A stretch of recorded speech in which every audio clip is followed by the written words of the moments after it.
Okay, all right, welcome back to Daybreak. Of course, you're still watching News Review with the first governor of Bomet, Isaac Ruto, Senator Ledamo Lekina from Narok County, Senator Irongo Kangata from Muranga, and Mheshimiwa Anthony Oluoch from Mathare constituency. And we were talking about the situation of what has been happening over the weekend, the division on what should be the result of the Building Bridges initiative.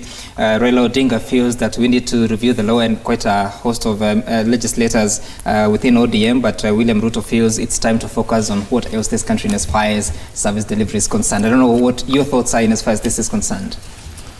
No, for me, incidentally, on this subject, I support the handshake position that we need to review the constitution 100% for several reasons. Number one, I agree the way the constitution as is currently framed, it does not boost ethnic harmony.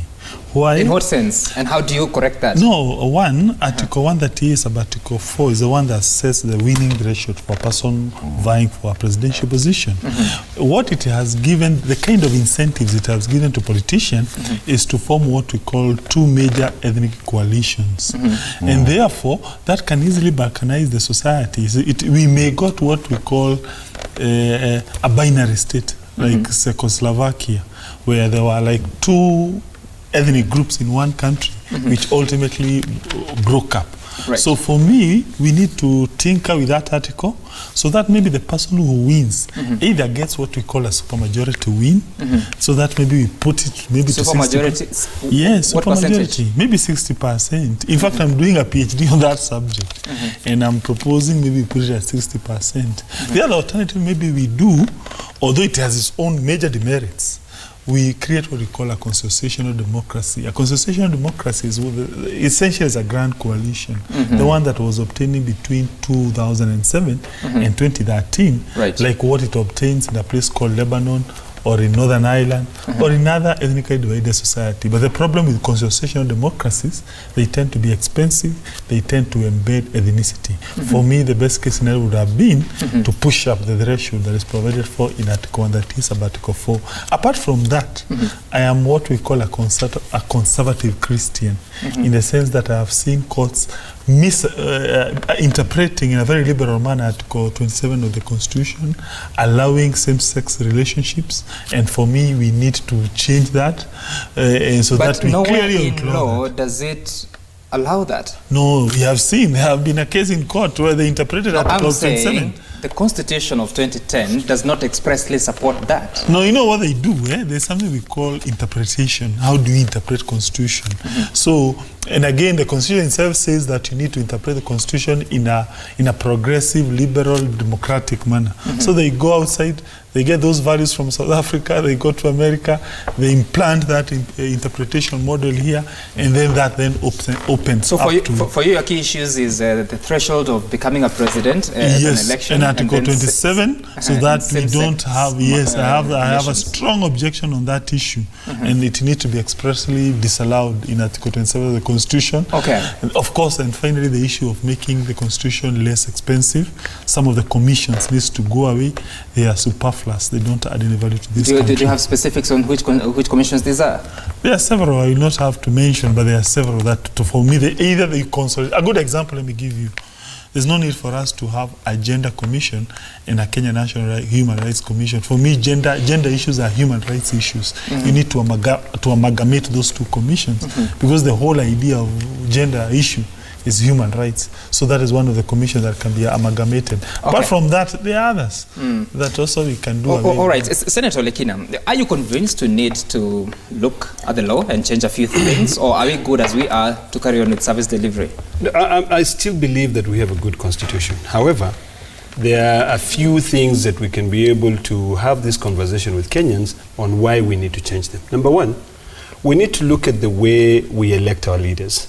Should we be electing the senators the same time as we are electing the president and the MCAs?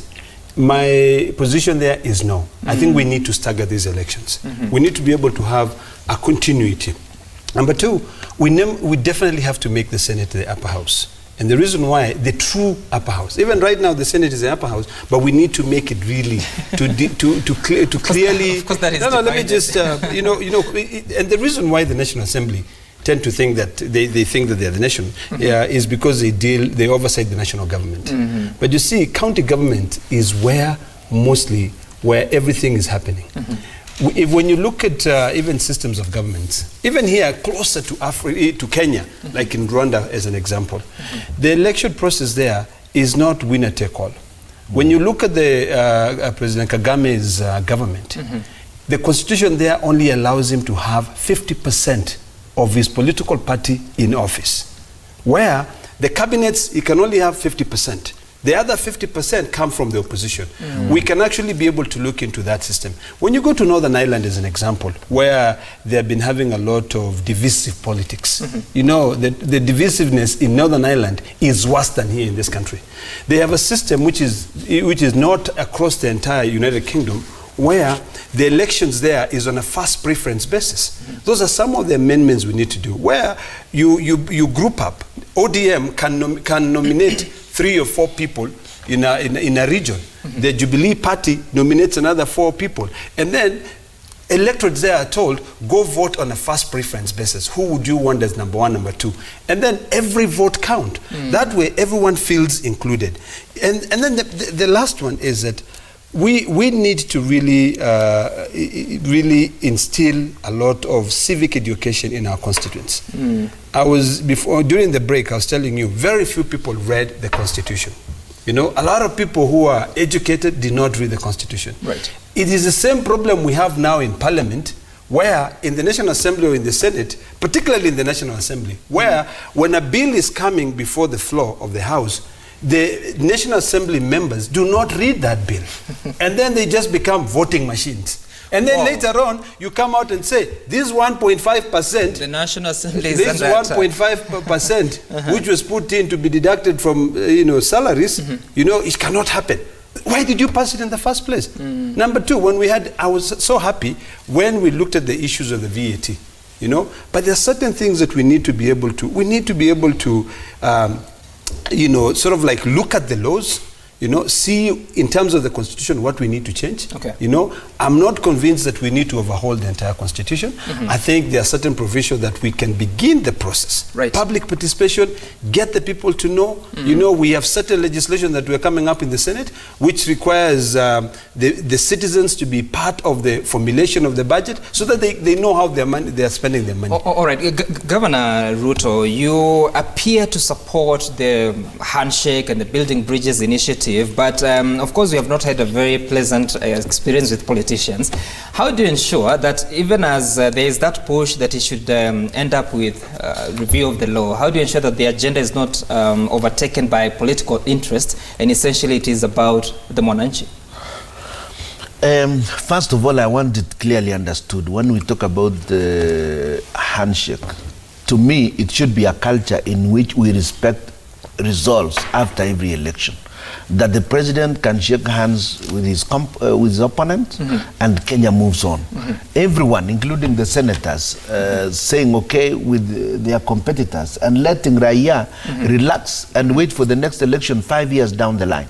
But we cannot achieve that unless we fix the problems we normally face with the Electoral Commission, where they mess up elections, like the last one of 2017. It nearly led us to the same chaos we had in 2007. Right. And this is what I want a cure for. The electoral process must be fixed. And then the question of the winner takes it all. The constitution that we ended up passing ended up giving us the potential of an imperial president, which we kept opposing for the last 30, 40 years. Is it because of the law or the person occupying the office? No, it's about the law. In fact, the person occupying the office now has been a very good person. But that office has got the potential of becoming very imperial. Because it's a winner takes it all, absolutely. And then look at the ministers. I don't believe that cabinet secretaries should be appointed from outside parliament. I want to see people who are accountable to their constituents continuously. I don't support a situation where ministers don't go to parliament. I want them to be asked questions continuously in parliament. All right. And I believe in coalition governments because it happens that this country can be so divided. Right.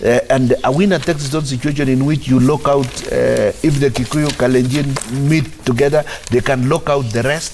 Probably if the other group also wins, they can lock out the rest. I don't believe that that is the best way forward. We must fix... But still, Governor, we have a devolved system that should actually be delivering services on location. So it shouldn't matter who is at the top. No, that is not the question. Devolution is not even developed properly. And again, the potential of parliament becoming a useless debating house. For example, right now, I take the view that parliament has shown sycophancy of the worst proportions. They have converted parliament into a den of sycophants who are who have completely refused. They have completely refused. Governor, just before you go, a review of the law will not change that. It will change. And I'm asking because that because the use of patronage resources. Just hold on. It is the use of patronage resources that has led to parliament becoming a den of sycophants. Look. Parliament has members of parliament elected from all the 290 constituencies, 47 women representatives from all the 47 counties. The Senate has 47 representatives from the counties, and of course the nominated seats of which are about 20. So essentially every region of this country is represented at Parliament. Then you have a government of the person who wins an election forming the government. So really, will the law change the mindsets of politicians? Yes, you have got it to can. look at the structure, yes. Yes, can I explain? The issue is about the incentives that politicians get from the Constitution. When you, let's say for instance, you provide a legislation saying, for you to win, this is the threshold you're going to win. Politicians will react accordingly. They are going to come up with certain formations to ensure they reach that threshold. So law does have an impact on how the elite respond and the kind of incentives they get. You have asked a question concerning devolution. How come devolution has not cured that issue? Right. Two reasons. Number one, the main beneficiaries of devolution happen to be what we call the small communities when you look at allocation per capita. So the big communities, which are the ones that fight for the center, they appear to feel they still want to go to the center and control resources. You find the people who are benefiting now are people in, let's say, in Marsabit, in Lamu, who ordinarily they don't have ethnic numbers to fight for the center. But you find Kikuyus, Luos, Kalenjins, for them, when they do the calculation, they say, okay, we still want to go for the center so that we're able to control those resources. So devolution has not worked as originally intended. All right, Anthony Loch, you'll have the final word. You are looking at devolution. We also need to fix devolution. You have to give them more resources and strengthen devolution so that then the country works well and that we are able to address problems like the primary school you were looking at a few minutes ago. Right. Let us debate that issue. Let's stop debating about who met who over the weekend. Let us discuss the real issues. Let the BBI hand over their report and let the political process begin. Let us now debate on what are the issues that we need to look at in this constitution. It's not the entire constitution that is wrong. Let us look at the issues that we need to fix, and we should fix it before we start the 2022 campaigns. All right. But so don't start 2022 campaigns right now. Let's fix the problem first. Okay. We will need to finish. So your final word, of course, there has been quite a lot of issues said about the National Assembly, a house that you sit. Is it at all in? First of all, I think one of the things you're going to have to fix, in my view, as I answer the issue of National Assembly, is the question of these devolved functions. We need to look at the entire gamut of functions that will devolve, the ones that are working, the ones that need to come back to national government, the ones that need to be shareable. We've seen how things are happening in the health sector. The others that we probably don't have a lot of limelight on, but I've had the occasion to interact with the agriculture CS on a number of occasions. There is a lot of tension between the county government and the national government over what the county government can do and what the national government cannot do. The issue of education and other things. I think we need to look at this and see whether the Constitution needs to be tinkered with in order that we may have the highest benefit to the people on the question of devolution. On the issue of Senate and whether or not it needs to be made the upper house, first of all, allow me to respond to what Senator was saying, that the Senate is the upper house. I've read the Constitution backwards. I have not seen that provision. But what I have seen, what I have seen is a clause that says the National Assembly makes law. The Senate participates in lawmaking. You had you say, you have to protect me. You have to protect me. Let him finish. You have to protect me. Go to the Constitution. The National Assembly is the house that deliberates and makes laws.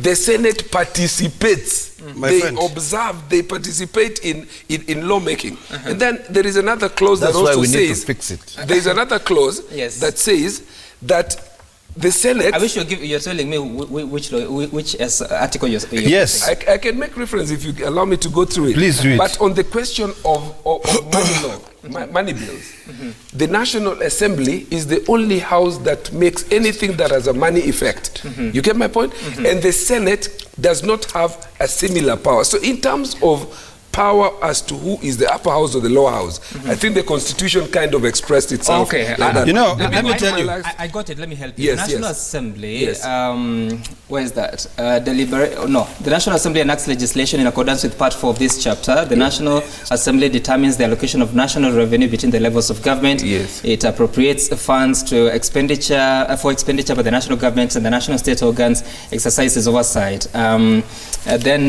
there's the bit of the Senate participates in the lawmaking function of Parliament by considering, debating and approving bills concerning counties as provided in Article 109. Let me correct. I hadn't finished. No, I hadn't finished. Because it is good to correct it. I haven't finished. Article 93 is very clear. There is established a parliament which shall consist of the National Assembly and the Senate. And you know, even you in the media, whenever you refer to the National Assembly, you say what? Parliament. Okay. Can I proceed? Now, let's proceed. The Parliament make laws. It is not National Assembly. And that is why I'm saying this Constitution, the people who are drafting the Constitution, you will find one article here that sort of like conflict with the other one. You know, where there is isn't that evidence that we should now fix where there is an express provision of the Constitution in terms of tenets of interpretation, where there is a general provision like 93, it is very general, and you have a specific provision like 94 and 95. 95 says Parliament enacts. National Assembly enacts. National Assembly enacts. And then there is a specific provision that says the Senate participates. So if you have two provisions, one general and one that is specific, you go for the specific. My last point is this. This is my last point. That the other issue that we need to look at is the question of how to resolve this gender question.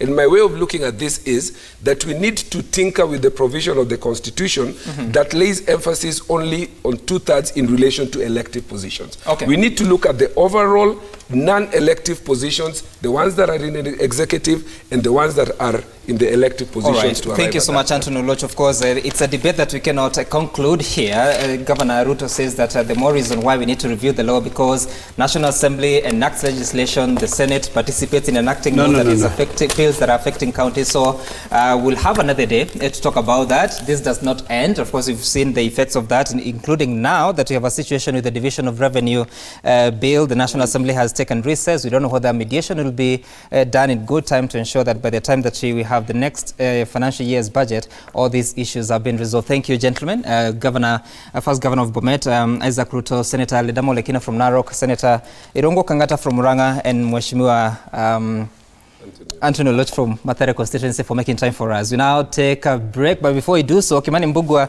is at Cabanas on Mombasa Road.